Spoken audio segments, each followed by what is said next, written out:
c'est pas vrai, c'est pas vrai. Ok, Un jour, j'ai accompagné un ambassadeur d'un pays on va s'arrêter là. africain, le Gabon. On va s'arrêter là d'abord, je suis pas pressé, on va revenir. Vous allez écouter, les gars, voilà, on va écouter ça ici, j'espère que vous allez, pour comprendre. Alors en 2002 on revient, parmi les nouveaux donateurs, hein, si j'ose dire, de ce système quand même étonnant, Abdoulaye Wade, le président, et Laurent Gbagbo, beaucoup plus étonnant, président de gauche, il a avoué à sa sortie de prison de la Cour pénale internationale que vous et Dominique de Villepin, vous l'avez fait cracher au bassinet.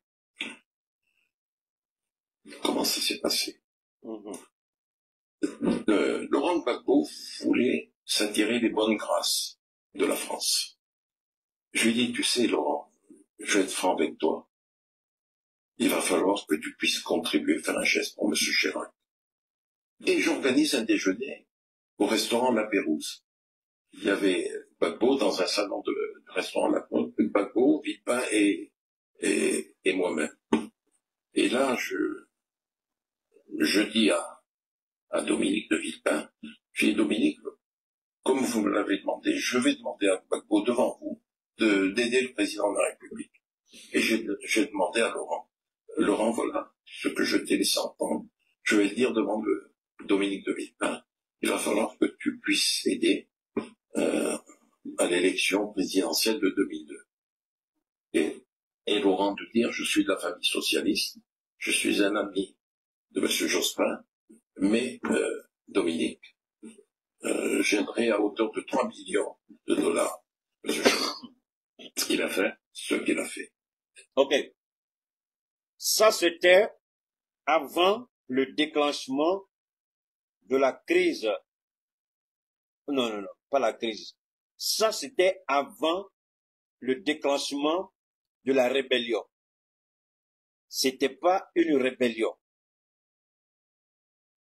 Je dis c'était pas une rébellion, autant pour moi. C'était pas une mutinerie comme on a fait croire. Nous le savons tous.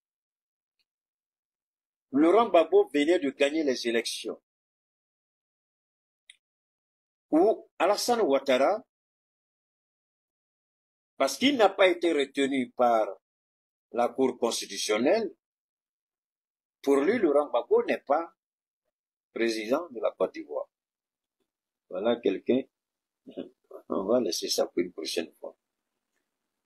Alors, il commence une campagne médiatique pour ternir l'image de la Côte d'Ivoire, du processus électoral, des institutions et du président de la République. Avec le soutien de sa femme, qui est bien ancré dans le domaine de la communication. Laurent Gbagbo qui arrive au pouvoir, qu'on le veuille, qu'on ne le veuille pas, quand vous avez été colonie de la France, et que dès les premiers jours de votre accession à l'indépendance, si vous ne vous êtes pas démarqué de la France et vous avez laissé la France établir des bases, faire de votre pays une base arrière, faire de votre pays, comme on appelle ça, une chasse gardée, quelle que soit votre idéologie politique, quand vous arrivez au pouvoir, vous avez l'impératif besoin, dans un premier temps, d'asseoir d'abord votre pouvoir, si vous ne voulez pas être sauté d'une manière ou d'une autre. Nous parlons de 2000. Nous parlons il y a 24 ans entre ce jour et aujourd'hui. À cette époque, la communication numérique à travers les réseaux n'était pas développée comme aujourd'hui. Il n'y avait que la communication à sens unique. La communication de l'Élysée à travers RFI surtout,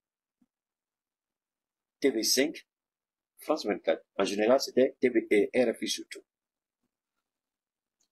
Gbagbo avait besoin de cela. Puisque à l'époque, il y avait ce dont Abdoulaye Maïga a parlé à la tribune des Nations Unies aujourd'hui. À la fin de la Deuxième Guerre mondiale, les nations se sont, enfin, les nations vainqueurs se sont permis de faire certaines choses. Ils ont scellé des alliances entre eux. Les Américains surfaient au-dessus. Ils n'avaient pas de parti pris, mais ils allaient toujours là où leurs intérêts sont garantis. Les Américains avaient le regard vers le Moyen-Orient, vers les monarchies arabes. L'Angleterre, la France, et puis certains pays, eux, c'était l'Afrique surtout. Donc, pour qu'un État francophone, ayant été déjà colonisé par la France, puisse avoir son mot à dire, ou faire ceci, cela, vous avez vu au fond. Au fait, lui-même, quand il a été lâché dans les années 85, 86, 87, vous l'avez vu crier, mais il n'a jamais rien changé. Il n'a pas été capable de changer un seul iota. Parce que la France l'avait abandonné. Oufoué n'a pas pu changer grand-chose. C'est la même France qui a contraint Oufoué au multipartisme. Donc, si vous oubliez ça, et dire que pourquoi Laurent Gbagbo voulait la grâce de la France, c'est que vous n'avez rien compris à la politique. On dit, quand tu as ta main dans la bouche du caïman, ou du crocodile, tu le blagues et puis tu fais sortir ta main doucement, doucement. Tu le fais sortir brutalement, il va t'enlever, il va t'amputer le bras. Gbagbo était un politicien averti. Il savait qu'en venant avec une certaine idéologie révolutionnaire, il allait se trouver confronté. Il vient avec un programme socialiste alors que le pays, depuis plus de quoi? De 1960 à 2000, plus de 40 ans si je ne me trompe pas. Mais le pays a été gouverné sur un modèle du capitalisme d'État. Donc si tu viens avec le socialisme, il faut trouver les moyens comment adapter ta politique socialiste à un système capitaliste existant. Hein? Tu viens d'une certaine manière, tu ne sais pas faire les choses, ils vont te fermer toutes les portes. Il avait besoin de financement pour accomplir son programme de président. Le programme sur la base, il a été élu. La Côte d'Ivoire était super endettée. Donc, il avait besoin d'argent. Mais malgré que la Côte d'Ivoire était super endettée, il a eu quand même le courage de donner 3 millions de dollars pour financer la campagne de Chirac. C'est de ça que le monsieur nous parle ici. Il est important pour nous, quand on parle de ces choses-là, les gens pensent peut-être que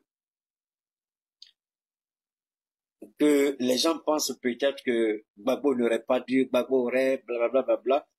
C'est facile de parler aujourd'hui parce que la plupart de tous ceux qui parlent aujourd'hui, cette petite dévergondée, ratée et pervers, ils n'étaient même pas nés à cette époque. Il y a plein de gens qui sont sur les réseaux qui disent des bêtises aujourd'hui qui n'étaient même pas nés. De 2000 à 2024, ça fait 24 ans. La plupart de ces idiots, ils n'ont que 18 ans, 20 ans, 22 ans. Plein parmi eux ne savaient rien. Ils ne savaient même pas à quoi ressemblait la Côte d'Ivoire. Il y a beaucoup qui racontent des bêtises aujourd'hui. Leur papa même n'avait même pas encore rencontré leur maman. Leur papa ne savait même pas s'il a rencontré une femme qui s'appelle ceci ou cela. Nous parlons d'une époque qui remonte à plus de 24 ans. C'est pas une époque qui s'est passée hier. Ça remonte à une date qui est quand même un peu lointaine. À cette époque-là, que se passait-il réellement? Pourquoi les présidents africains? Ça, c'est un élément que tous les Africains doivent réfléchir. C'est important et c'est fondamental. Voilà pourquoi je suis encore déçu de nos chaînes de télévision dans le Sahel. Voilà l'opportunité qu'on donne aux médias du Sahel de développer. La France qui nous a toujours considérés comme pays pauvres. Sans la France, vous serez le califat. Alors que c'est nous qui avons financé l'élection présidente de la plupart de ces idiots présidents qui sont en France. C'est nos États qui ont financé leur campagne. Quel président africain n'a pas mis la main dans la poche pour financer la campagne présidentielle d'un idiot français? Mais ce sont ces bâtards avec ces dents pourries qui sentent la merde qui nous disent que nous sommes pauvres. Et il y a des Africains aliénés, dévergondés, qui n'ont aucune vertu morale. qui croient à cette bêtise-là. Voilà aujourd'hui que Dieu donne sur un plateau d'or aux journalistes africains du Sahel. Lavez l'honneur de vos États. Voilà quelqu'un qui vous donne quelque chose. Voilà quelqu'un qui vous tend la main. Qu'est-ce que cela coûte à un journaliste digne de ce nom de faire une émission? Alors, comme ils ont échoué, comme ils ont démissionné de leurs fonctions, ils sont payés avec un autre argent, incapables de faire le travail pour lequel ils sont payés. Des directeurs à leur niveau, incapables de comprendre ce qui se passe dans le monde. Nous allons jouer notre rôle et nous allons décortiquer. La nature a horreur du vide. Ils sont payés pour un travail, ils sont incapables de faire ce travail. Mais ce travail-là, nous ne le faisons pas pour eux. Juste à ma mort, je ne vais pas le faire pour eux. Je le fais pour mon pays, je le fais pour le continent, je le fais pour le monde. On va développer. C'est important de comprendre ce dont il est question. On va revenir et puis on continue. Ce qu'il a fait. Ce qu'il a fait. Est-ce que vous considérez qu'il a été trahi par Jacques Chirac, par Dominique de Villepin, par la France plus largement? Monsieur Perelman, vous m'offrez l'opportunité de laver ma conscience. Il avait ma conscience. J'ai été l'acteur et le témoin de toutes les relations entre la France et la Côte d'Ivoire en ces heures troubles, difficiles. J'ai vu que Jacques Chirac et Dominique ont été d'une ingratitude à nul autre pareil. Et quand, comment vous dire, Laurent est tombé, qu'il a été conduit à La Haye, j'en ai beaucoup souffert. Personnellement et dans ma famille, j'en ai souffert terriblement. Vous vous sentiez coupable? Comment vous dire? Oui. Complice. D'une trahison? D'une trahison. Mais j'étais contre cela. Les derniers moments de la présidence de Gbagbo, je les ai vécus avec Nicolas Sarkozy. Écoutez ici, les derniers moments. Et il se trouve que dans le Sahel, on n'a pas un journaliste digne de ce nom. Voilà un monsieur qui vous donne un plateau d'or gratuit pour laver l'honneur de l'Afrique, pour laver l'honneur de nos pays. Il n'y a pas un journaliste digne de ce nom, capable de regarder entre les lignes et faire une émission pour en parler. Et chaque fois que je regarde le directeur de l'ERTM, je suis dépassé, quoi. C'est-à-dire, je regarde et puis je dis, c'est pas vrai. Pourquoi je dis toujours le directeur? Je vais vous donner un exemple simple. Regardez Abdoulaye Diouf aujourd'hui. Oui, c'est ça, ouais. Abdoulaye, notre ministre des Affaires étrangères. Abdoulaye. Il a été dans le gouvernement d'Ibeka, paix à son âme. Mais on n'entendait pas sa voix. Mais Assimi a vu en lui un homme d'une qualité exceptionnelle. Quand il a regagné l'équipe d'Assimi Goïta, regardez aujourd'hui comment Abdoulaye Maïga parle. Je dis Abdoulaye Diouf Safoula, Abdoulaye, mais regardez comment il parle aujourd'hui. Pas Abdoulaye Maïga. Son nom c'est quoi? Bathily, tu es là? Le ministre des Affaires étrangères, j'oublie un peu. Regardez comment il parle aujourd'hui. Regardez comment il défend aujourd'hui le Sahel, comment il défend aujourd'hui le Mali. Mais pourtant, à l'époque d'Ibeka, on l'entendait pratiquement jamais. Il était perdu. Il était dans son petit coin. Si tu parles, qui va te défendre? Mais aujourd'hui, c'est Diop. Ok, merci beaucoup, Madiabi. Diop, Abdoulaye aujourd'hui parle. Mais quand vous regardez l'ERTM, ce sont ces mêmes journalistes-là qui étaient là, hein, le même directeur de l'ERTM qui était là au temps d'Ibeka. C'est la même bêtise à laquelle on assiste. L'incapacité, l'incompétence, l'ignorance, la faiblesse, la honte. C'est ce à quoi on assiste, ils sont là-bas toujours. Rien n'a changé. Mais je vous jure au nom de Dieu, nommez un militaire comme directeur général à l'ERTM. Vous n'allez pas reconnaître les journalistes aujourd'hui. Nommez un militaire comme directeur général de l'ERTM. Vous n'allez pas reconnaître l'ERTM. Vous allez voir tout de suite que l'ERTM sera métamorphosé. Moi, je conseille au président Assimi Goïta de démettre le ministre de la Communication et de nommer un militaire à la communication de démettre le directeur de l'ERTM et de nommer un militaire à la tête de l'ERTM. Je vais vous dire pourquoi. En Ouganda, regardez l'Ouganda. Je prends plaisir à regarder l'Ouganda ces temps-ci.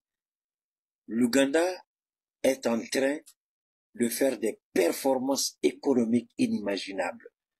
L'Ouganda est en train de réaliser des choses. Vous savez que quand je regarde des documentaires sur l'Ouganda, ma bouche reste ouverte. Je dis, mais c'est pas vrai. Qu'est-ce que le monsieur il a fait? Monsieur Veni. Les secteurs clés, les secteurs vitaux, il a nommé des militaires là-bas. Il dit parce que là où il y a un beau militaire, il y a quoi? Il y a l'éducation. Il y a la bonne conduite. Il y a la responsabilité. Parce que le militaire, c'est l'ordre, c'est le respect. Le militaire ne rentre pas dans les détails. Où tu fais, où tu dégages. Moi, je voudrais que Assimi Goïta militarise un peu l'administration. C'est-à-dire, il y a des secteurs clés. S'il y a des compétences militaires qu'on peut mettre là-bas, il faut mettre les militaires là-bas. Merci beaucoup, Anna. La discipline, c'est le mot que j'ai cherché. Il y aura la discipline. Moi, je demande à Assimi Goïta de nommer des militaires à des postes clés au Mali. En tout cas, le temps de son passage. Puisqu'il y a des gens, ils se disent, ah, mais c'est ce qu'ils se disent, hein. Et Assimi, tu sais, donc moi, je dis ouvertement ce qu'eux, ils disent tout bas. C'est ce qu'ils disent, et tous, c'est ce qu'ils disent. Mais mettez des militaires à ces institutions, monsieur le président. Nous sur la sifonga de dos. Nous vous tchessez, nous tout tchessez la minano. Sur la sika blani Robekuna. Monsieur le président Assimi Goïta, vous êtes en train de faire un travail extraordinaire. Mais tant que la tête de certaines structures, vous n'allez pas mettre de l'autre, au nom de Dieu, votre effort sera voué à l'échec. Leur thème est une démonstration épatante. Le ministère de la Communication est une démonstration épatante. C'est les deux que je prends, pour le moment. Il faut les enlever, monsieur le président, et mettez des militaires compétents dans ces endroits-là. Communication, nommez militaire là-bas. ORTM, nommez militaire là-bas. Moi, je ne vois pas ça, monsieur le président. On va voir ce qu'ils vont faire. Il faut juste tester, monsieur le président. Tester pour voir si ça va marcher, ça va pas marcher. Parce que si vous ne testez pas, vous n'allez pas savoir. Il faut changer. Mettez des militaires là-bas et puis vous regardez. Vous allez voir comment ils vont travailler. Les résultats que vous allez obtenir vont vous suivre, monsieur le président. Et là, les choses se sont compliquées. Les élections sont là. Et Laurent avait gagné les élections. Nous savons qu'il les avait gagnées. Comme Jean Ping les avait gagnées en 2016. Oh. Donc, comment un journaliste digne de ce nom dans le Sahel peut entendre ça, se lever, venir dans son lieu de travail, retourner chez lui, auprès de sa famille, et puis dormir tranquille? Quel journaliste digne de ce nom peut entendre une telle révélation? C'est pas sur les réseaux. C'est le média officiel du gouvernement français. Le journaliste attitré qui a interviewé la plupart de tous les présidents africains. Comment un journaliste digne de ce nom entend de telles révélations et incapable de se poser des questions?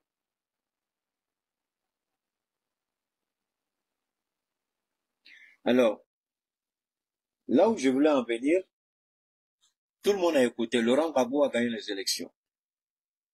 Il n'a fait que confirmer ce que j'ai toujours dit. C'est pas la raison pour laquelle je vais parler. Parce que tout le monde n'a pas parlé de ça, les gens ont parlé. Moi, c'est pas ça. Alors, ici, ce que je veux développer, c'est quoi? Si Laurent Gbagbo a gagné, donc ça veut dire qu'on a fait une guerre injuste à la Côte d'Ivoire.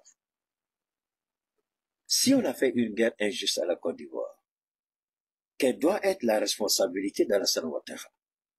Quelle doit être la responsabilité de la Cour pénale internationale? Est-ce que la CEDEAO est assez capable, assez honnête pragmatique, la commission de la CEDEAO, prendre ce livre, le regarder et dire la CEDEAO a commis une erreur en demandant aux Nations Unies d'intervenir en Côte d'Ivoire. Quel est le rôle des Nations Unies alors? Quel est le rôle des Américains et de tous ceux qui mettaient la pression sur le Rwanda? Alors, voilà que la Cour pénale internationale, par la volonté de Dieu, n'a fait que confirmer ce que le monsieur vient de dire ici. 13 ans après, Gbagbo Laurent, en 2011, a été transféré à la Cour pénale internationale. Je crois qu'il est revenu en Côte d'Ivoire. Cela fait 3 ans maintenant, si je ne me trompe pas. Bathilde, ça fait combien d'années que Gbagbo Laurent est revenu de la Cour pénale? Non. Je dis à peu près 10 ans. À peu près 10 ans, il est de retour dans son pays, après 10 ans de procès. Sur le mensonge. Alors, si Gbagbo Laurent a été injustement attaqué par les rebelles de Guillaume Soro, qui est alors responsable des 3000 morts? Nous savons qu'il y a eu peu de 10 000 morts, sinon 20, 50 000. Il y a une dame qui me disait hier, elle dit qu'il y a plus de 50 000 morts. 3000 morts, c'est des conneries. Alors, qui est responsable? Prends le chiffre officiel de 3000. Qui est responsable? Parce que si vous voulez faire palabre, vous trouvez quelqu'un chez lui, vous lui faites palabre sur une fausse base. Alors, il y a des victimes. Qui sera alors responsable de ces victimes? C'est celui qui est venu provoquer ou c'est celui qui se défend?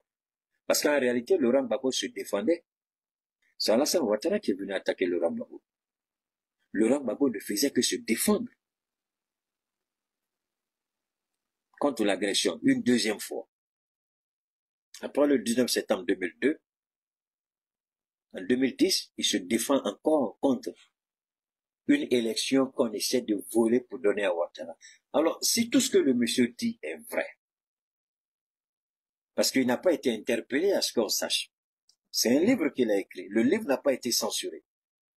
Alors, Alassane Ouattara qui dit Emmanuel Macron est mon ami, Macron aurait pu censurer le livre de Ouattara. Pourquoi Macron ne l'a pas censuré? Le monsieur sort, il parle, il dit veut laver sa conscience. Pourquoi Ouattara ne porte pas plainte? Alors, moi je voudrais inviter le PPAC de Laurent Gbagbo de prendre le livre comme témoignage. Je ne sais pas si un procès est ouvert un jour, si le monsieur sera encore en vie. Je demande au PPAC de porter plainte contre la CPI pour détention illégale du président Laurent Gbagbo. Je demande au PPAC de porter plainte contre Alassane Ouattara pour agression et menace et attaque contre la sécurité de l'État. De porter plainte contre Nicolas Sarkozy, contre Barack Obama et contre les Nations Unies. Ça fait beaucoup, sans oublier la CEDEAO. Je demande au PPAC de porter plainte contre toutes ces personnes-là. Si ton père paye mon argent, le jour que ton père va payer mes unités, j'ai fait direct en Bambara, bâtard que tu sois. C'est toi qui as payé pour moi ici, idiot. Ce que tu as écrit là, c'est en Bambara ou c'est en français? Mal élevé. Il faut faire direct en Bambara, idiot. Je fais ça pourquoi? Pour toi? C'est pour toi que je suis là? Malade que tu sois. Faut écrire encore, je vais te bannir, tu vas voir. Et donc, je demande au PPAC, au président Laurent Gbagbo, à Maître Abiba Touré, de porter plainte contre la CPI, la CEDEAO, Nations Unies, Barack Obama, Nicolas Sarkozy, l'OTAN, tous ceux qui ont bombardé, et sans oublier Alassane Ouattara, pour agression illégale. Ce qu'il dit ici, c'est clair. Parce qu'il faut que l'agression soit établie sur une base juridique. Sur quelle base juridique l'OTAN est intervenu en Côte d'Ivoire? Donc, les Nations Unies, on ne peut pas attaquer les Nations Unies en justice, mais jusque-là, je n'ai pas encore vu, peut-être que ça se fait, je ne sais pas, mais est-ce que jusque-là, les Nations Unies ont déjà porté plainte, ou quelqu'un a déjà porté plainte contre le Conseil de sécurité des Nations Unies? Mais pourtant, ils ne sont pas au-dessus de la loi. On peut porter plainte contre les choses. Est-ce que vous comprenez? Pour moi, c'est clair. Est-ce qu'on peut pas porter plainte contre le Conseil de sécurité? On peut porter plainte contre le Conseil de sécurité. Je renouvelle encore, je demande au PPACI, au regard de ces informations, de porter plainte contre le Conseil de sécurité, de porter plainte contre l'OTAN, de porter plainte contre Barack Obama, plainte contre Nicolas Sarkozy et l'OTAN, sans oublier la CEDEAO. On va continuer d'écouter. Ça, c'était d'abord ma première observation. À Libreville, là, Gbagbo avait gagné les élections. Pas Ouattara. Pas Ouattara. Le Conseil... Alors, Ouattara n'a pas gagné les élections. Je reviens ici, je vais vous ramener ici, en arrière. Alors, voilà ce que je vous ramène ici. Parce que, en 2010, il y a beaucoup de choses qui ont été... On va écouter d'abord ici. On va écouter ça d'abord. On va écouter ça et puis on continue.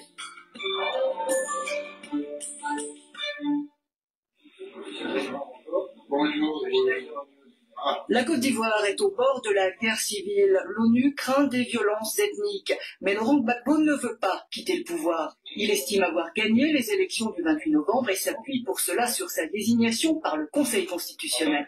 La communauté internationale, elle, lui conteste pourtant cette légitimité.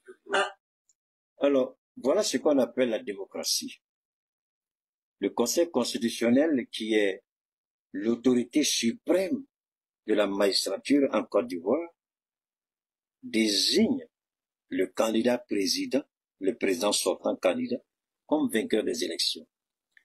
Et les gens qui n'ont aucun respect pour nos pays disent: on s'en fout de ce que votre justice peut dire, on s'en fout de ce que vous dites, on ne veut pas de toi, c'est tout.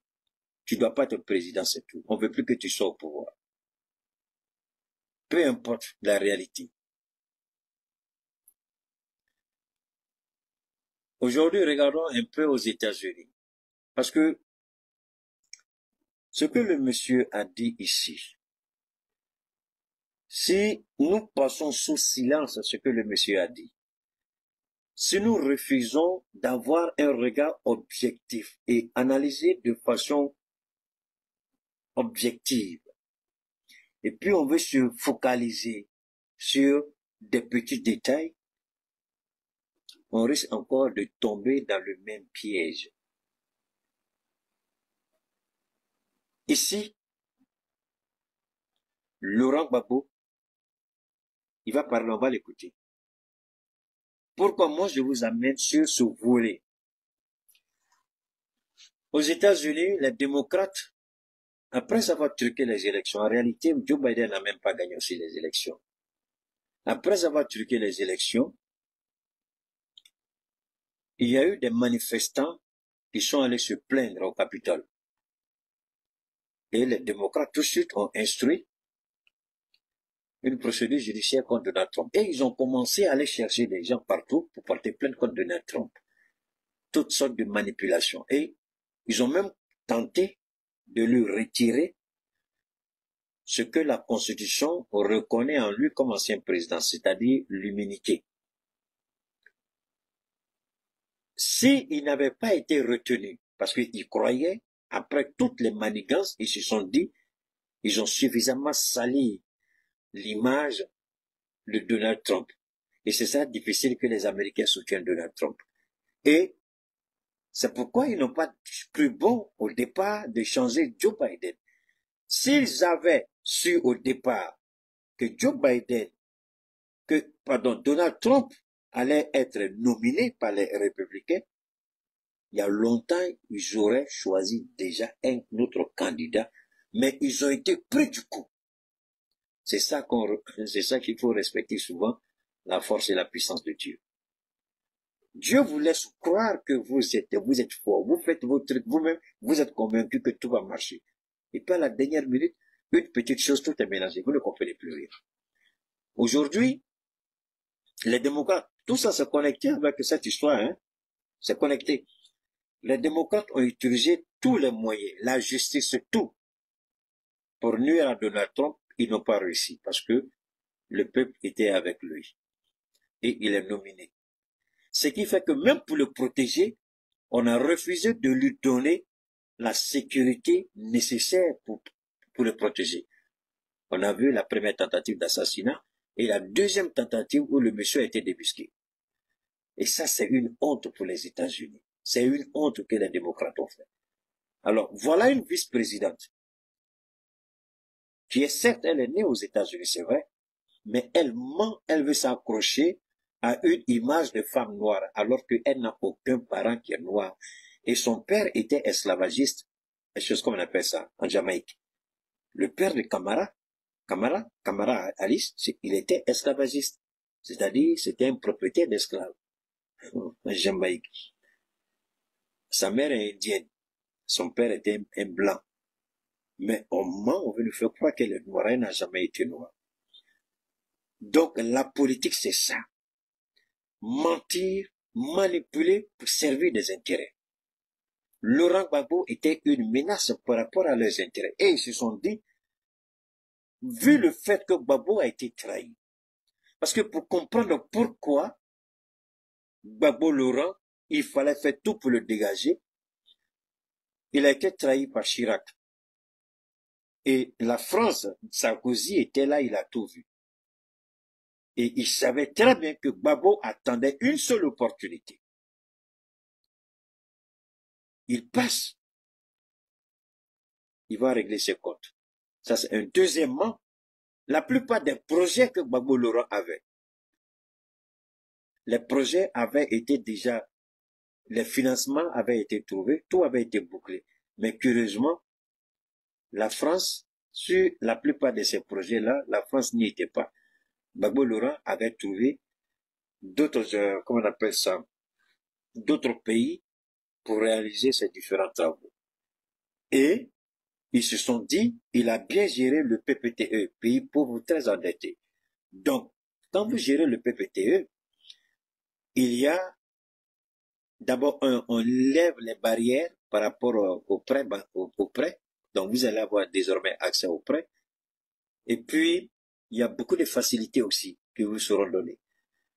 Et si Gbagbo arrivait à mettre, puisqu'il était à terme et il avait bien reçu le PPTE, donc logiquement, Gbagbo Laurent, il gagne les élections, il va maintenant appliquer son programme, puisqu'il a la flexibilité maintenant économique, il a le financement, il n'a plus de problème, il va réaliser son projet.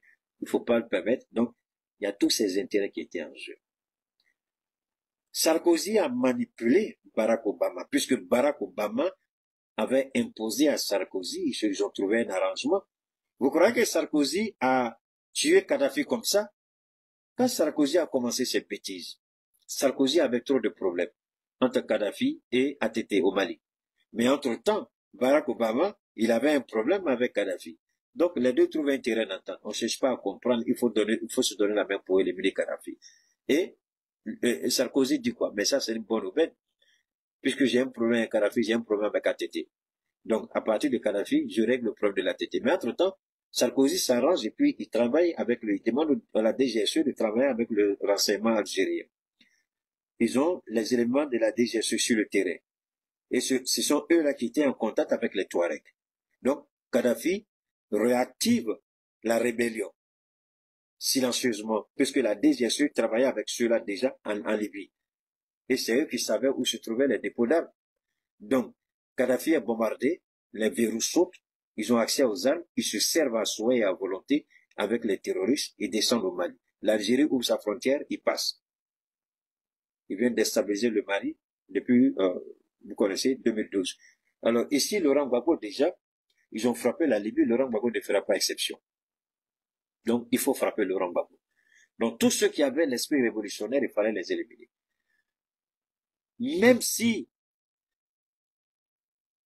je ne sais pas comment vous le dites, quel que soit X alpha, même si c'est les Américains même qui venaient organiser les élections et que Laurent Gbagbo avait gagné ces élections, je vous jure au nom de Dieu que les gens allaient refuser de reconnaître ces élections. Même si Dieu lui-même avait envoyé ses anges pour organiser ces élections, ils allaient refuser de reconnaître la victoire de Laurent Gbagbo. Parce que déjà, l'organisation des élections était un prétexte. Que Gbagbo gagne ou pas, Ouattara sera président. C'est tout. Donc, on ne peut pas l'imposer, mais il faut qu'on passe par un mécanisme pour faire croire que, merci, comme Idriss Déby, pour faire croire que la démocratie marche. Donc, il faut utiliser un mécanisme de la démocratie, c'est-à-dire les élections. Donc, les élections n'étaient que le moyen pour évincer Laurent Gbagbo. Il n'y avait pas autre formule. Il fallait l'obliger. Alors, tous ceux qui comprennent maintenant le concept d'organiser des élections, c'est ça. Et je suis heureux, j'ai constaté que le président Assimi Goïta, il a bien compris que organiser des élections, c'est pas la priorité dans nos États. Parce que le fait d'organiser des élections peut précipiter ta propre chute. Ils peuvent se servir des élections pour te faire tomber. C'est tout. Les élections, c'est un prétexte. Les élections, ils s'en fichent. Les élections, ils s'en moquent. Regardez l'affaire de Dominique Strauss-Kahn. J'étais présent quand ça s'est passé devant moi. La fille Nafissatou l'a cherchée aujourd'hui, elle est devenue comment aujourd'hui? Elle est méconnaissable aujourd'hui. Parce qu'il y a des choses souvent, je ne dis pas que Dominique Strauss-Kahn était bien, mais Dominique Strauss-Kahn, il a été piégé par qui? Il a été piégé par la DGSE, parce qu'il ne voulait pas de Dominique Strauss-Kahn, parce que tout le monde voulait qui? François Hollande. La démocratie, là, c'est une arme qu'ils utilisent contre les plus faibles. C'est ce qu'ils ont fait aux États-Unis. Ils ont utilisé la démocratie contre Donald Trump. Mais comme Donald Trump n'est pas faible, c'est un milliardaire, il est assis. Il a fait sa campagne et aujourd'hui, il est bien positionné. C'est cette réalité qu'on doit savoir. Maintenant, on va écouter ce que dit Laurent Gbagbo. Pourtant, cette légitimité. À Abidjan, pour Euronews, Laurent Gbagbo a donc accepté d'expliquer en exclusivité sa position. Laurent Gbagbo, bonjour. Voilà un peu plus d'un mois que la commission électorale indépendante a annoncé que votre adversaire, Alassane Ouattara, avait remporté les élections présidentielles de Côte d'Ivoire. Quelques jours après, le Conseil constitutionnel légitimait votre présidence. Aujourd'hui, la Côte d'Ivoire affronte une des... Entre le président de la commission électorale et le président du Conseil constitutionnel, qui a la légitimité de dire qui est président ou qui n'est pas président? Est-ce que on ne s'est pas basé sur le faux pour accuser Donald Trump? N'est-ce pas tout récemment que la Cour suprême a annulé pratiquement toutes les condamnations sur Donald Trump? On a même dit qu'il y a eu des procès qui étaient infondés, qui n'avaient même pas de base juridique. La Cour suprême a annulé tout et rétabli Donald Trump dans l'humilité qui lui est officiellement reconnue par la Constitution des États-Unis. Mais si Donald Trump n'avait pas les moyens de mener sa campagne jusqu'à être choisi comme candidat des Républicains, vous croyez qu'il allait échapper? Non, il allait être condamné par la justice américaine. Mais c'est parce qu'il avait les moyens de sa politique. Il s'est battu. Et les avocats, merci beaucoup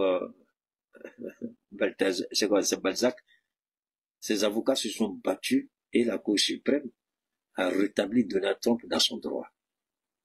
C'est sûr à quoi nous assistons en Côte d'Ivoire. Quelle est la différence ici? Un pays pauvre africain et la première puissance économique mondiale, donc on pense que c'est pas la même chose, c'est la même chose. On oblige Laurent Gbagbo et on dit Yaoundé n'a aucune compétence, alors que constitutionnellement, juridiquement, moralement, politiquement, c'est lui qui a le droit à la parole et non Youssouf Bagayoko. Youssouf Bagayoko, il proclame les résultats provisoires. Et les résultats provisoires ne sont validés que par le président du Conseil constitutionnel. Sinon, c'est quoi? C'est le Conseil constitutionnel. Voilà, Conseil constitutionnel. Pourquoi, dans nos États, on refuse que les institutions soient indépendantes? Et Laurent Gbagbo avait dit quoi? Recomptons les voix.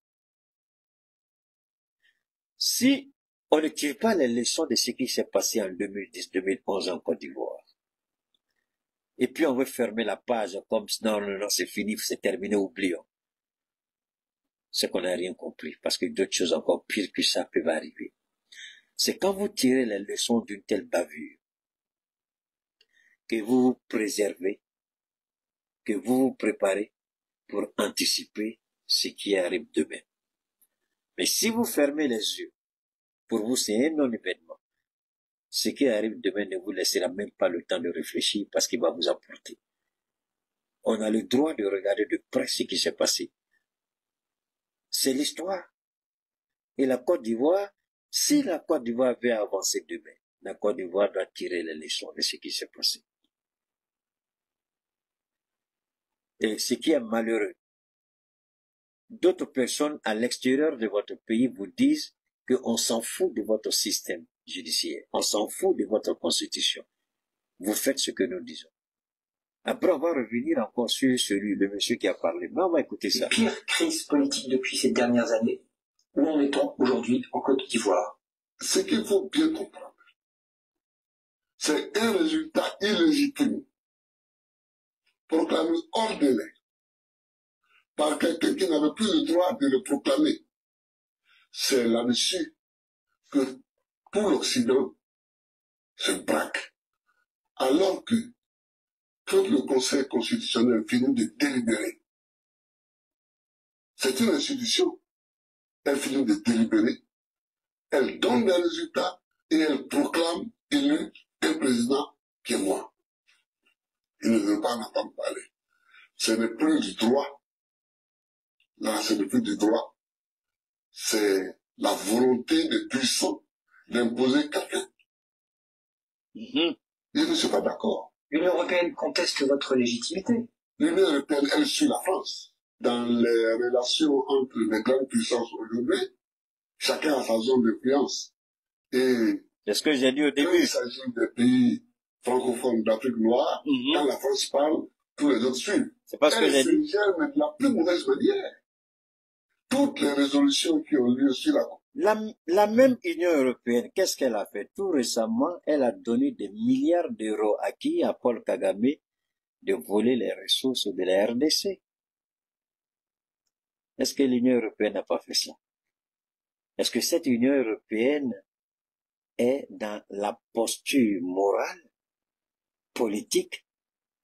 Est-ce qu'elle est dans une dynamique de dire, voilà, c'est pas la même Union européenne que nous voyons aujourd'hui qui a imposé 17 000 sanctions à la Russie, qui aujourd'hui a plombé même l'économie de toute l'Europe. C'est l'Union européenne. Alors, si on ne fait pas de rapprochement par rapport pour bien comprendre comment le monde fonctionne, comment le système géopolitique fonctionne, on ne comprendra rien à rien et on sera toujours manipulé. Comment comprendre que l'Union européenne, cette même Union européenne, qui a plombé son économie avec 17 000 sanctions contre la Russie, qui aujourd'hui a l'une des économies les plus performantes au monde. Aujourd'hui, la Russie est enviée par le monde entier, malgré les 17 000 sanctions. Alors, est-ce que moralement cette institution-là peut décider? Alors, elle défend ses intérêts, mais elle dit à l'Afrique, vous ne pouvez pas défendre vos intérêts. C'est nous qui décidons ce que doivent être vos intérêts. Voilà une réalité, je vous en prie. Au niveau de l'ONU, c'est la France qui écrit le draft. C'est la France qui écrit le draft. Nous l'avons contesté plusieurs fois, mais nous sommes un petit pays, nous ne sommes pas une puissance nucléaire, nous n'avons pas le droit de veto, nous ne sommes même pas au Conseil de sécurité. Votre adversaire Alassane Ouattara forme un gouvernement, nomme des ambassadeurs qui sont reconnus. L'ambassadeur, oui, nommé par Alassane Ouattara en France, a été reconnu. Mais la France a tort. J'ai dit que la France a tort. Vous avez passé 30 ans dans l'opposition au Gbagbo. Vous avez un long parcours politique. Nicolas Sarkozy vous pose des ultimatums. Que répondez-vous au chef de l'État français? C'est inacceptable qu'un chef d'État, sous le prétexte que son pays est plus puissant qu'un autre pays, qui pose des ultimatums au chef de l'État de notre pays. Bon, voilà l'erreur africaine. Voilà l'erreur des Africains. Voilà l'erreur des Africains. Je vais emmener ici, on va sortir un peu. On va revenir ici. On va remonter, hein. On va remonter, on va revenir ici. On va parler de Nicolas. Ça, c'est Nicolas Sarkozy, hein. Bonjour et bienvenue dans Tête à Tête, l'émission d'interview de France 24. Notre invité a longtemps préféré l'ombre à la lumière, l'ombre des palais présidentiels africains et l'ombre de l'Élysée. Il prend la parole pour lever le voile sur la face cachée des relations parfois incestueuses entre la France et certains régimes. Écoute, ils savent que je sais toute ma vie en France-Afrique. C'est le titre du livre de mémoire publié aux éditions Max Minot. Bonjour, Robert Bourgi. Bonjour, monsieur Perelman. Alors, c'est un ouvrage d'entretien écrit avec le journaliste Frédéric Lejal, avec plein de documents, d'archives. On va de la RDC au Sénégal, au Congo, au Gabon, mais c'est surtout un récit par le menu, il faut dire, du financement par plusieurs présidents du continent, du parti gaulliste et avant tout de Jacques Chirac. Un Jacques Chirac qui, suite à son échec présidentiel en 1981, vous contacte et vous dit qu'il est temps d'amorcer la pompe financière. Est-ce que vous pouvez nous raconter ce qui s'est passé? J'étais conseiller politique du ministre, j'accompagnais Aurillac, disons à Libreville ou à Ouaga et autres. J'avais une audience à moi, privée, avec le chef d'État, que Michel Aurillac, le ministre, venait de quitter. Et je disais, bon voilà, Bongo c'était papa, Blaise c'était Blaise, Sassou c'était Denis. Je dis, bon, Denis, la campagne de 88 arrive, il est bon que tu puisses contribuer au financement de ton ami Jacques. Il disait, ok, Banco, on y va. Tout de suite. Tout de suite. Tout de suite. C'est vous qui demandiez les sommes, c'est eux qui décident. Non, c'est eux qui décident. Mais jamais ça n'est descendu en dessous d'1 million de dollars. Jamais. Jamais. Comment ça se passait? Ils envoyaient, c'est vous qui rameniez l'argent? Non. C'est surréaliste. Je rentrais sur Paris. Le chef d'État m'appelait, il me dit, je t'envoie Monsieur X, prends rendez-vous avec Jacques. Pour Bongo, c'était Davin. C'était le mot de code de Jacques Chirac. Pour Sassou, c'était Jacques. Bon, je faisais comme je prenais la tâche de Monsieur Chirac. Je dis voilà, vous avez un émissaire qui arrive tel jour à telle heure. Et vous étiez là. Et vous étiez là toujours pour la remise des fonds. Toujours. C'est comme ça que ça se passait, Monsieur Perelman. Alors, vous voyez, on dit que nous sommes pauvres. Regardez le paradoxe. Alors, quand je vois que dans le Sahel, des journalistes sont là, sont incapables d'élever le niveau du débat, on dit que nous sommes pauvres, mais c'est nous qui finançons la campagne de ces présidents. Et quand ils sont élus, ils s'asseyent sur nous, ils nous imposent leur diktat. Est-ce qu'il y a pire malédiction que les présidents africains qui ont financé la campagne d'un président français qui, après avoir gagné, impose sa volonté à ce même président? C'est pourquoi eux tous sont mal morts, quoi. Si c'est pas prostate, c'est connerie, ils sont tous mal morts. Oufou est mort humilié. Je dis pas qu'il est mal mort, mais il est mort humilié. Arrêtons de nous blaguer. Oufou sait dans quelles conditions il s'est retrouvé à l'hôpital, à Genève. Et comment il est venu clandestinement à Yamoussoukro pour attendre le jour de sa mort. Et quand il est arrivé à Yamoussoukro, on sait comment ils ont dégagé toutes les voies à Yamoussoukro pour ne pas qu'on filme quoi que ce soit. Il n'est pas mort comme il l'aurait souhaité. Certes, il a fini de construire son caveau familial, il a fini la basilique, mais il croyait pouvoir encore se ressaisir dans un ou deux petites choses. Comment des présidents, vous financez la campagne de quelqu'un qui gagne et puis vous imposez sa volonté? C'est ça que moi, j'ai du mal à comprendre. La plupart de tous les présidents français, sans exception, même Emmanuel Macron, sa campagne a été financée par des présidents africains. Et c'est cet idiot-là qui parle mal. Chirac l'a fait. Regardez comment Mitterrand l'a fait, Chirac l'a fait.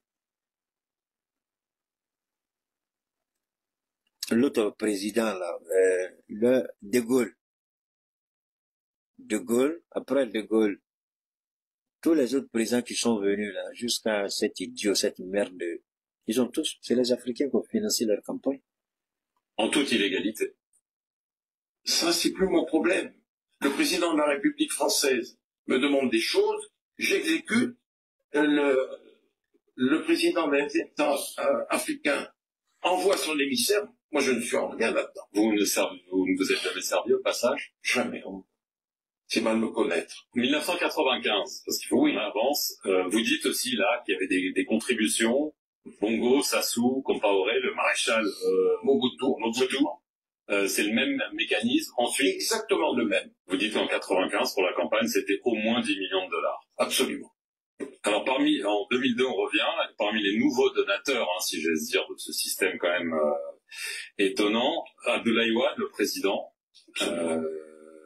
et Laurent Gbagbo, beaucoup plus étonnant, président de gauche, il a avoué à sa sortie de prison de la Cour pénale internationale que vous et Dominique de Villepin, vous l'avez fait cracher au bassinet. Comment ça s'est passé? Laurent Gbagbo voulait s'attirer des bonnes grâces. Écoutons, hein. Je lui ai dit, tu sais, Laurent, je vais être franc avec toi. Il va falloir que tu puisses contribuer, faire un geste pour M. Chirac. Et j'organise un déjeuner au restaurant La Pérouse. Il y avait Gbagbo dans un salon de restaurant La Pérouse, Gbagbo, Villepin et moi-même. Et là, je dis à Dominique de Villepin, je dis, Dominique, comme vous me l'avez demandé, je vais demander à Gbagbo devant vous d'aider le président de la République. Et j'ai demandé à Laurent, voilà ce que je t'ai laissé entendre. Je vais le dire devant Dominique de Villepin. Il va falloir que tu puisses aider à l'élection présidentielle de 2002. Et Laurent de dire, je suis de la famille socialiste, je suis un ami de M. Jospin. Mais comme je l'ai dit par le passé, tout ceci, la rébellion n'avait pas encore commencé. La rébellion de Guillaume Soro n'avait pas encore commencé. Donc, logiquement, quand quelqu'un vient à vous, aidez-moi à obtenir ce que je veux. Vous l'aidez et vous êtes dans le besoin, vous lui dites, mon ami, moi aujourd'hui, je suis aussi dans le besoin. Est-ce que vous pouvez me donner un coup de main? Et la personne vous dit non. Voilà comment Gbagbo a été trahi. Voilà comment elle a été humiliée. Et il y a une partie intéressante dans ses propos, je ne sais pas si on pourra écouter ça. Mais, Dominique, j'aiderai à hauteur de 3 millions de dollars, M. Chirac. Ce qu'il a fait. Ce qu'il a fait. Est-ce que vous considérez qu'il a été trahi par Jacques Chirac, par Dominique de Villepin, par la France plus largement? Monsieur... Alors, pour ceux qui connaissent Dominique de Villepin, je vais essayer de voir si je peux vous montrer sa photo. Je crois vous devrez tous le connaître, Dominique de Villepin. Je vais essayer de vous montrer là. Dominique de Villepin, j'espère pouvoir vous le montrer.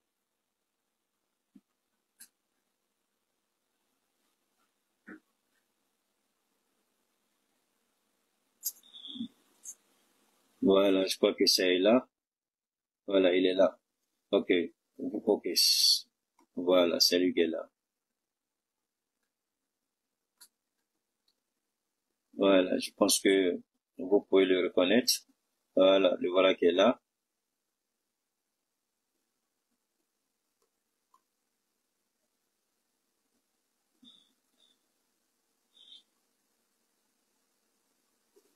Ok, je vais vous le montrer ici. Je pense que vous pourrez on va le voir tout de suite. Oh là là là là. Où il est ce gars-là? Je pense. C'est pas vrai. Ok, le voilà qui est là. Voilà. Le voilà qui est là. C'est ce monsieur-là, Dominique de Villepin. Vous le voyez très souvent sur les réseaux, en train de critiquer le petit Macron. Voilà, c'est de lui qu'il s'agit. C'est Dominique de Villepin qui est là. C'est de celui-là qu'il est question. Voilà. À l'époque, il était secrétaire général à l'Élysée. Il n'était pas chose.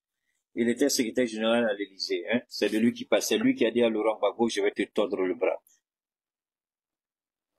Perelman, vous m'offrez l'opportunité de laver ma conscience. Ta conscience ne peut pas te laver, mon frère. J'ai été l'acteur et le témoin de toutes les relations entre la France et la Côte d'Ivoire en ces heures troubles, difficiles. J'ai vu que Jacques Chirac et Dominique On trahit le ont Gbagbo. été d'une ingratitude à nul autre pareil. Bon, aujourd'hui, c'est ce Dominique de Villepin qui est sur les plateaux de télévision en France et qui se présente comme un donneur de leçons, qui se présente comme un véritable patriote. C'est ce Dominique de Villepin qui parle, mais qui oublie quand même ce qu'il a fait. Pendant la crise post-M, pendant la rébellion, il oublie ce qu'il a fait. Comment il a menacé. Alors, attends, il y a une partie qui m'intéresse dans les propos qu'il va tenir, quoi. Nous savons qu'il les avait gagnés, comme Jean Ping les avait gagnés en 2016 à Libreville. Il y a une partie que je veux... Un statut d'ancien chef d'État, 30 millions CFA. Attends, voilà. Écoutez, hein. Il me dit, il va falloir que tu appelles ton ami Gbagbo et que tu lui dises d'accepter de partir. Ça, c'est Sarkozy. Il aura un statut d'ancien chef d'État, 30 millions CFA. Par mois. Voiture, escorte. Et s'il veut, comme il est professeur d'histoire, on lui trouvera une chaire, il pourra se déplacer à travers le monde. Je lui dis, il n'y a pas de problème. Il me dit, cette va partie, dans le bureau 2. cette partie m'intéresse beaucoup. Cette partie. Voilà comment un président. Et c'est ça qui me tue par rapport à nos journalistes africains. Il n'y a pas un journaliste.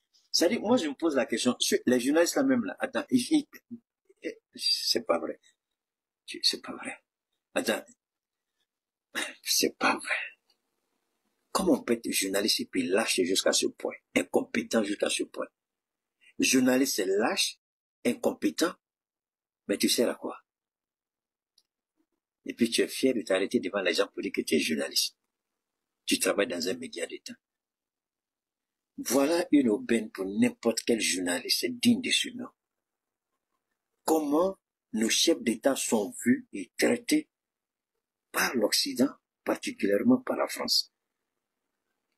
Les journalistes lâches, incompétents. Vous savez, quand vous avez été voleur en classe, tricheur en classe, vous trichez pour avoir les notes, vous trichez à l'examen, quand on vous donne une fonction là, vous avez peur. Parce que vous, à l'honneur taoula, vous avez peur. Moi là, je n'ai pas triché. C'est pourquoi pour moi là, je parle bien. Et puis je n'ai pas peur. Ça va pas quelque part. Il faut qu'un journaliste lâche, incompétent, vaurien, pour ne pas voir ici une raison de laver l'honneur de ton pays.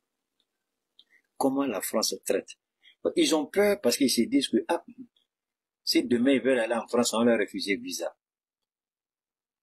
Ce sont ces gens-là qui travaillent pour nous. Hein. Ils veulent aller en France, demain, on leur refuse le visa. Nous, Dado Asimini, Francien, nous, Francais, nous, visa là-bas, c'est les parents qui parlent comme ça à ces journalistes. C'est pas la peine. Monsieur le Président, voilà la réalité. Bon, comme maintenant, moi, je suis content et que, je vais vous le dire, je le cache pas. Maintenant que je sais que l'un des ministres que je respecte et que j'admire au Mali, le vice-premier ministre, ministre d'État Abdoulaye Maïga, dès qu'il rentre de New York, je vais demander audience. Et puis j'allais parler. Parce qu'on ne peut pas continuer comme ça. J'allais parler. On ne peut pas continuer comme ça. Où ces gens-là, ces incompétents qui sont à leur terme là, ils se lèvent et puis font leur travail. Ou bien assimiler à prendre une décision. Attendez, voilà, opportunité on vous donne ici. Parce que quand vous faites débat sur ça là, le temps ils vont finir de chercher à savoir qui a dit vrai ou faux là. Nous on est tranquille, pas on avance. Mais maintenant, je vous en prie, écoutez. De Claude, et tu appelles Gbagbo. J'ai appelé Laurent. L'aide de camp, le colonel l'a passé. Laurent Gbagbo m'a dit, alors Bob, comment va? J'ai dit, Laurent, ça fait des années qu'on se connaît. Je te passe un message du président Sarkozy. Je suis dans le bureau de Claude Guéant. Il te demande ceci, cela. Ce que je viens de dire. Il m'a dit, tu diras à ton ami Sarkozy que je serai son Mugabe. Bob, je t'ai assez entendu, et il a raccroché. Et je suis allé dire à Sarkozy, il me dit alors comment ça s'est passé? Je lui dis bon, voilà comment ça s'est passé. Écoutez bien. Je suis malheureux. Il a bondi de son fauteuil. Il dit puisque c'est ça, je vais le vitrifier. Vitrifié. Vitrifier. Je lui dis Nicolas, s'il te plaît, le Conseil constitutionnel a déclaré qu'il avait été élu. Il a dit je vais le vitrifier. J'ai un mandat et je vais le faire. Et le lendemain ou le surlendemain, Laurent était tombé, conduit à, comme nous l'avons vu et su, à La Haye. Au milieu des années 2000, il y a le scandale Elf. Dominique de Villepin vous demande de vous éloigner de tout ça parce que Absolument. vous sentez le soufre, vous êtes un pestiféré. Vous rejoignez Nicolas Sarkozy, dont on vient de parler, et vous maintenez que lui vous a tout de suite dit, moi, ces financements occultes africains, je n'en veux pas. Alors, est-ce que c'est juste ce qu'il dit et ce que vous dites? Parce que il vous a remis la Légion d'honneur, il vous a envoyé ensuite au Gabon. On a quand même l'impression que vous avez été à son service pour faire la même chose que vous faisiez jusque-là. Il n'y a pas vraiment de raison que ça s'arrête, non?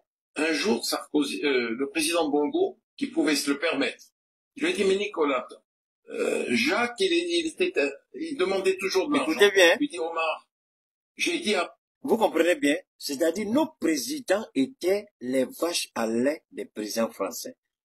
Il se lève le matin, il a besoin d'argent, il envoie quelqu'un, il faut appeler tel président, j'ai besoin d'argent.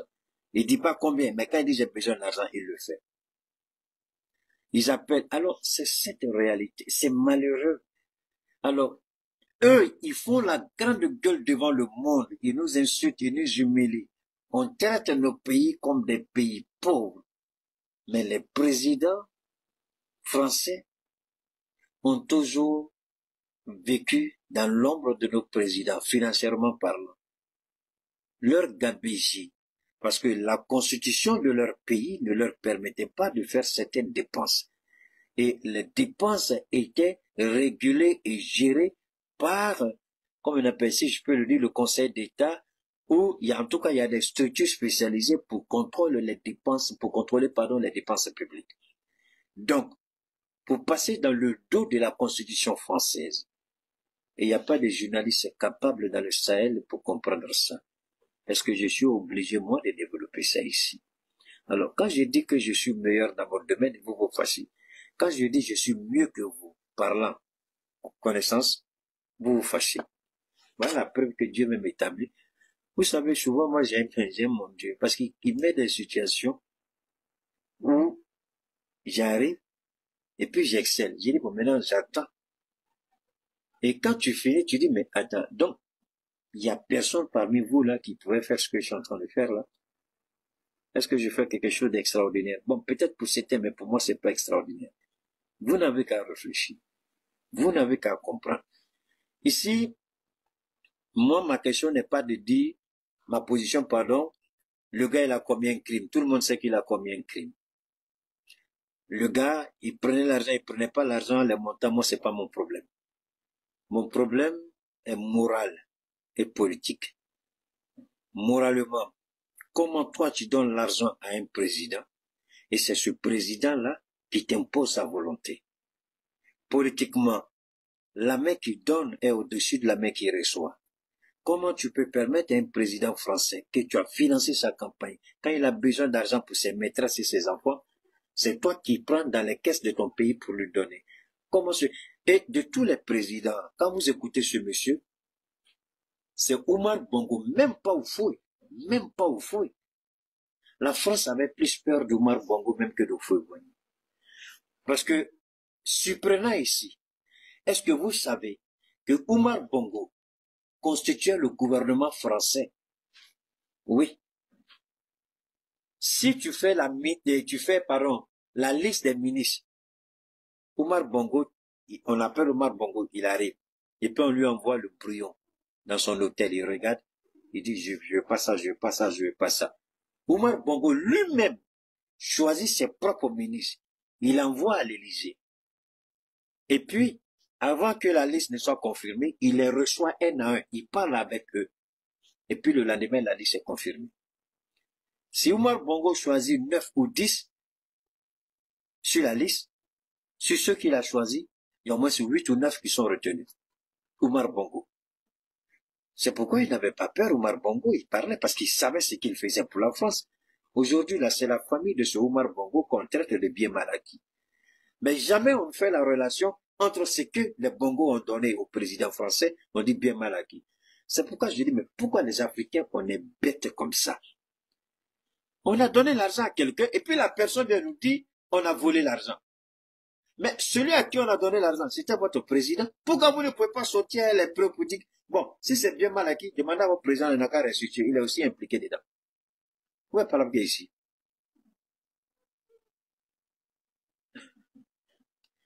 C'est...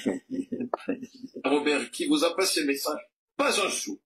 Ça se passait dans le bureau du président de la République. Vous écoutez bien. Après l'audience officielle, j'attendais dans le bureau de Guéant, je suis rentré dans le bureau du président. Nous étions 4, Guéant, votre serviteur, le président Bongo, le président Sarkozy, et il lui a répété ça. Je ne veux pas un sou. Mais Bongo a eu quand même cette gentillesse vis-à-vis de Jacques Chirac.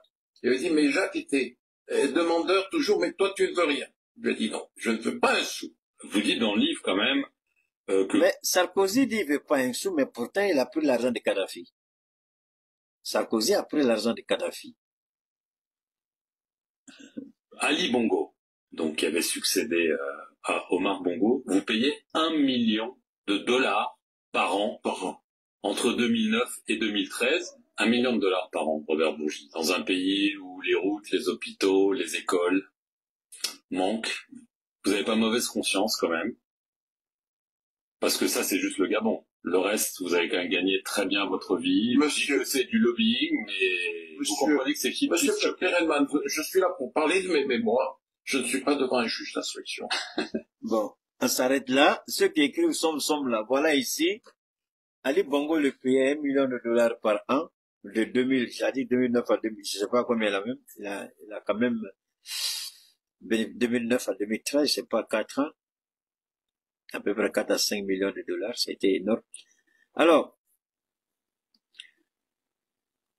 ce qu'il faut retenir, il y a plein de choses qui ont été dites, moi je vais pas, vous avez beaucoup écouté, mais moi j'aurais souhaité, dans un premier temps, voir nos médias s'approprier ce livre, cette intervention, et puis faire des analyses pertinentes par rapport à la France-Afrique, par rapport aux actions de déstabilisation de la France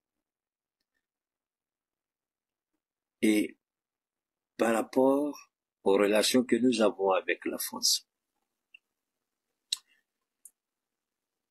Deuxièmement,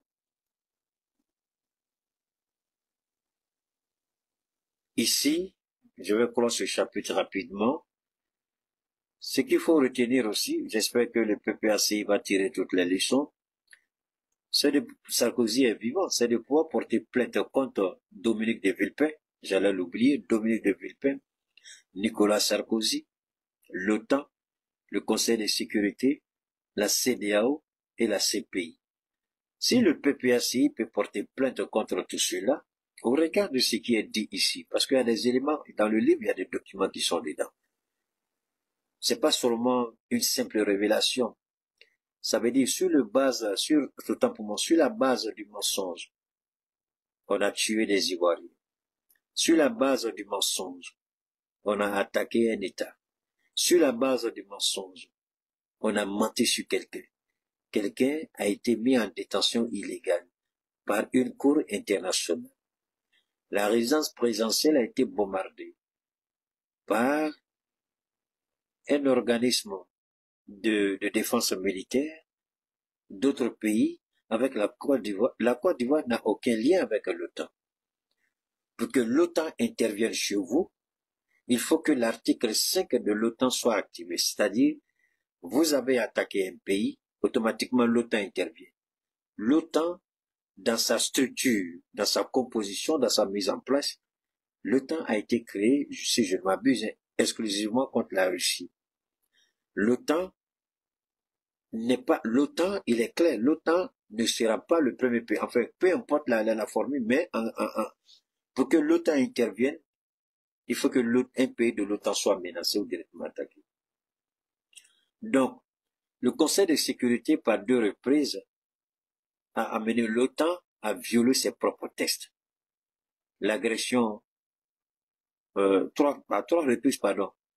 La Syrie, c'est ce que je connais, hein, la Syrie, parce que l'Irak, ce n'est pas l'OTAN, c'est l'Amérique et une certaine coalition. L'Irak, certains pays de l'OTAN ont refusé de participer. C'est en Syrie que l'OTAN a participé, en Libye et puis en Côte d'Ivoire.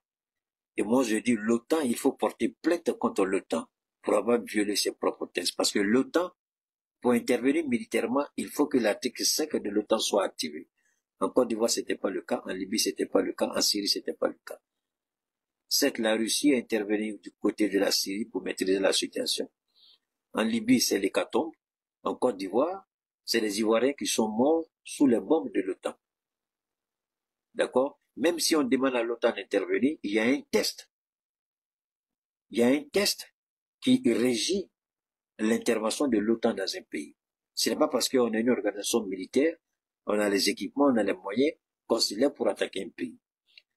Ici, il s'agit d'une crise électorale. En quoi est-ce que l'OTAN est habilité à intervenir en Côte d'Ivoire dans une crise électorale? Ce que je dis aujourd'hui peut sembler impossible pour certaines personnes, ou voire illusoire pour certaines personnes. Je prie Dieu que je me trompe. Parce que je l'ai dit tout à l'heure, c'est l'histoire. Si nous ne rectifions pas l'histoire, les mêmes causes vont produire encore les mêmes effets. Si nous ne nous levons pas pour dire que ce qui a été fait en Côte d'Ivoire ne doit plus se faire et prendre les dispositions et les mesures nécessaires, ils vont se sentir encore obligés, croire qu'ils ont le droit d'intervenir dans d'autres pays. Le Kosovo, c'était l'OTAN, ok, je ne savais pas. Donc le Kosovo. Quelqu'un a écrit Yougoslavie aussi, je ne sais pas si c'est... Donc, pour moi, il faut mettre un terme à l'interventionniste de l'OTAN. L'OTAN n'est pas le gendarme du monde, l'OTAN n'est pas le juge du monde. On a permis à l'OTAN de violer la souveraineté ivoirienne. Le même OTAN a signé un traité de coopération avec la CEDEAO. Bon, le G5 Sahel, c'est fini, ça n'existe plus. Donc, ici, il est important que les Africains se réveillent, que les Africains regardent de près ce qui se passe. On ne peut pas et on ne doit plus accepter l'intervention de l'OTAN. Dans tous les cas, ça ne se fera plus parce que pour que l'OTAN intervienne, il faut que ça passe par le Conseil de sécurité. Et je ne crois pas que la Russie et la Chine encore vont permettre à l'OTAN d'intervenir dans un autre pays. Donc je pense que la Côte d'Ivoire a été le dernier cas et ça n'arrivera plus. Mais je souhaite que les Ivoiriens, ceux qui disent que ils ont constitué les victimes, les familles des victimes de la crise post-électorale, vous qui avez toujours pointé du doigt la responsabilité de Laurent Gbagbo, l'opportunité vous est donnée de regarder du côté de Ouattara.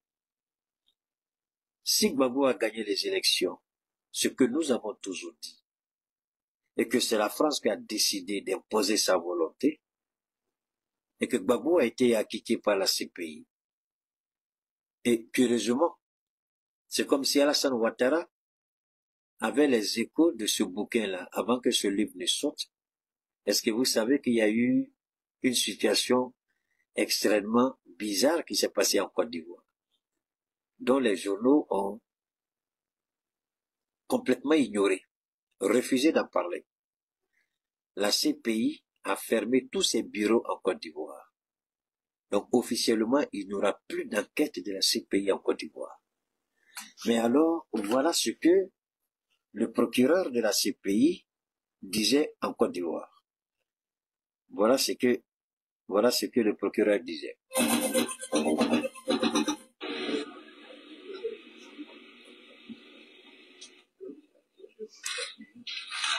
Samuel Ouattara ici, hein? L'une des questions importantes que nous avons discutées avec le président est que nous allons nous pencher sur les crimes de toutes les parties. Tous les partis. Mais pourquoi alors la CPI ferme son bureau en Côte d'Ivoire?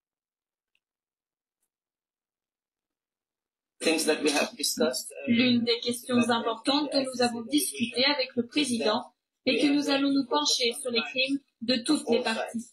Donc, nous allons nous pencher sur les crimes de tous les partis, mais jusqu'à la date d'aujourd'hui, aucun élément, aucune personnalité, aucun responsable, personne du côté de Ouattara n'a été inquiété par quoi que ce soit par rapport à la CPI.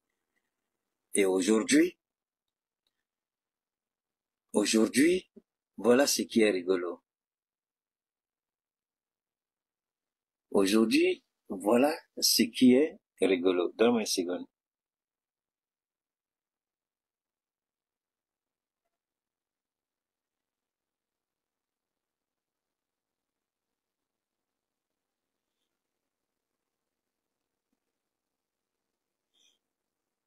Alors, voilà ce qui est intéressant, c'est la Côte d'Ivoire aurait dû, mais la CPI jamais. Donc la CPI ferme ses bureaux en Côte d'Ivoire. En d'autres termes, il n'y aura plus jamais d'enquête de la CPI sur quoi que ce soit. Est-ce que c'est parce que Ouattara savait que ce livre allait sortir que les bureaux de la CPI ont été fermés en Côte d'Ivoire? On peut se poser cette question légitimement. Et je peux le dire sans risque de me tromper que Ouattara avait bel et bien écho que ce livre allait être d'une nuisance s'il garde encore les bureaux de la CPI ouverts. Donc il faut rapidement fermer les bureaux de la CPI, mettre un terme, même si la Côte d'Ivoire reste membre de la CPI, mais la Côte d'Ivoire ne va pas permettre à la CPI de venir faire des investigations. En fermant les bureaux, la Côte d'Ivoire refuse désormais que la CPI vienne s'immiscer dans quoi que ce soit, même si elle est membre de la CPI. Voilà une triste réalité. Jamais la vérité ne sera connue. Si on s'en tient à la volonté d'Alassane Ouattara, est-ce que la vérité sera connue? Est-ce qu'on connaîtra véritablement la vérité? C'est ce qui s'est passé. Une partie de la vérité vient d'être dévoilée à la face du monde. Alassane Ouattara n'a jamais gagné les élections. Le deuxième mandat d'Alassane Ouattara face à ce petit minable, le deuxième mandat, le PDCA a soutenu bêtement, il a gagné. Le troisième mandat, c'est un idiot qui l'a accompagné, Kakabe. Et le quatrième mandat, il veut créer la zizanie, il veut créer le chaos. Alors, nous allons dire à ceux qui suivent Alassane Ouattara, même si nos journalistes sont incompétents, si nos journalistes sont peureux, si nos journalistes indignes, qui manquent de courage, d'honnêteté, qui manquent peut-être de détermination, même si nos journalistes décident de fermer la bouche sur une réalité évidente, nous allons dénoncer cette réalité. Nous allons dire à Alassane Ouattara, il n'a jamais gagné les élections en Côte d'Ivoire. Ça c'est un. S'il tente de vouloir déstabiliser, parce que pour qu'une personne soit humiliée, Dieu passe par des étapes pour attirer la conscience d'un grand nombre de publics. En bon observateur, quand vous regardez, vous vous rendez compte que quelque chose est en train de se préparer contre cette personne. Et Dieu est en train de lâcher Ouattara. Je m'en fous que les gens croient ou pas. Mais s'il veut s'attaquer au Sahel, je crois qu'il ne sera pas déçu. Il trouvera en face de lui la réponse à laquelle il ne s'est jamais attendu. Il veut déstabiliser le Sahel, c'est son problème. Nous, on sera là. On sera là, prêt, déterminé à répondre à Alassane Ouattara. Aujourd'hui, Alassane Ouattara, 3 faits. C'est la dernière partie de notre intervention. 3 éléments clés. Alassane Ouattara, déstabilisateur dans le Sahel. Alassane Ouattara, épinglé dans les 2 attaques terroristes du 17 septembre à Bamako. Alassane Ouattara, épinglé dans la tentative de déstabilisation, d'assassinat, de la perturbation, responsable de la tentative de créer le chaos au Burkina Faso. Le vaste réseau a été démantelé par les autorités du Burkina Faso. Et enfin, le 3e élément, Alassane Ouattara, il vient d'être démontré que Ouattara n'a jamais gagné les élections de 2010 et que les morts, les blessés, les victimes sont à l'actif d'Alassane Ouattara. Alors, il y a une dame qui m'a dit comme ça, elle dit, Keïta, j'aurais souhaité voir Soro Guillaume publiquement, même s'il demande pardon, de reconnaître que effectivement Laurent Gbagbo avait gagné les élections. Parce que ici, ce livre-là est sans conteste une vérité claire. Je le dis effectivement, ce qu'elle dit n'est pas faux. Elle dit, si Soro Guillaume reconnaît que Ouattara n'a jamais gagné les élections, au regard de ce que nous connaissons aujourd'hui, toute la Côte d'Ivoire sera prête à recevoir Soro Guillaume. Mais si il ne se décide pas, je ne fais que reporter les faits de quelqu'un, ce n'est pas ma position à moi. Donc il y a des idiots qui ne comprennent pas bien français quand on parle. Ce n'est pas ce que moi je dis, c'est ce que j'ai eu une conversation avec elle, c'est ce qu'elle a dit. Elle dit, il faut que Soro accepte, même s'il demande pardon, qu'il reconnaisse que Ouattara n'a jamais gagné les élections. Et ça, c'est la vérité. Maintenant, qu'est-ce que moi j'en pense? Je pense que Soro, il a le droit de dire la vérité. Aujourd'hui, Soro n'a aucun intérêt à protéger Ouattara. Et il connaît la vérité. Qu'il dise la vérité. On n'a pas besoin de rentrer dans tous les détails. Il a dit lui-même qu'il y a des informations qu'il ira dans sa tombe avec. Ça, c'est compréhensible. Mais il y a des informations où on estime qu'il doit pouvoir les donner. Et si Soro Guillaume, d'une manière ou d'une autre, peut-être, arrive à entendre ce que nous disons, la misère qu'il vit aujourd'hui, c'est pas Laurent Gbagbo, c'est pas le peuple de Côte d'Ivoire. C'est la relation trouble qu'il a eue avec Alassane Ouattara. Il y a un seul coupable, Alassane Ouattara. On ne lui dit pas de venir se venger sur Ouattara, mais on lui dit de dire la vérité concernant Alassane Ouattara. Parce que on dit, tu connaîtras la vérité, tu seras libre, elle va te libérer. Que Soro Guillaume, en tant que chrétien, il a toujours dit qu'il œuvre pour la vérité. Qu'il dise la vérité. Qu'il reconnaisse la vérité. Qu'il dise la vérité, parce que c'était lui, l'architecte des élections de 2010. Qu'il dise la vérité. Qu'il dise ouvertement la vérité. Parce que une grande partie de la population ivoirienne attend ce que Soro Guillaume va dire. Bon, maintenant, s'il y a des petits calculs politiques dedans, si Soro Guillaume dit, ça va compliquer son arrivée en Côte d'Ivoire. Si Soro Guillaume parle, peut-être que ça va compliquer les choses, mais les choses sont déjà compliquées pour Soro. Quelqu'un qui vous condamne à perpétuité, quelqu'un qui saisit votre maison, quelqu'un qui vous humilie, quelqu'un qui ment sur vous, quelqu'un qui dit que vous avez fait blanchiment d'argent, quelqu'un qui essaie de salir votre honorabilité, votre moralité. Qu'est-ce que vous avez à attendre encore de cette personne-là? Qu'est-ce que Soro peut encore attendre de Ouattara? Que Dieu ne peut pas lui donner. Donc, mieux dire la vérité et laisser Dieu se battre pour vous que de croire faire de la rétention et croire que Dieu va vous accompagner. Dieu va vous accompagner à faire quoi? Soro Guillaume, tu le sais mieux que tout le monde. Tu connais cette pas de la vérité. Les Ivoiriens disent il faut parler.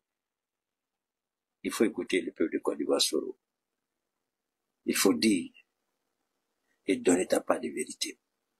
Il faut parler et donner ta part de vérité. Cette vérité que tu as toujours voulu préserver, aujourd'hui, il n'y a pas de raison que cette vérité-là, tu la gardes indéfiniment. Ça n'a pas de sens. C'est Ouattara. Quand les Ivoiriens ont vu ton image, au Niger. Ils ont été choqués. Certains ont pleuré. L'homme bien costaud, et puis l'homme chétif qu'ils ont vu au Niger, ils ont été choqués. Alors, qu'est-ce que tu peux encore garder? Qu'est-ce que tu peux encore garder et refuser de dire? Au feu est mort. Plein de gens sont morts. Personne n'est éternel. Dis la vérité et puis libère-toi, Soro. Et jusque-là, tu n'as pas encore dit la vérité au peuple de Côte d'Ivoire. Ils attendent que tu dises cette vérité. Il faut le dire, te libérer. Veuillez tout simplement vous abonner et activer la cloche de notification pour ne rien rater. Retrouvez KDV Africa sur YouTube, Facebook, TikTok.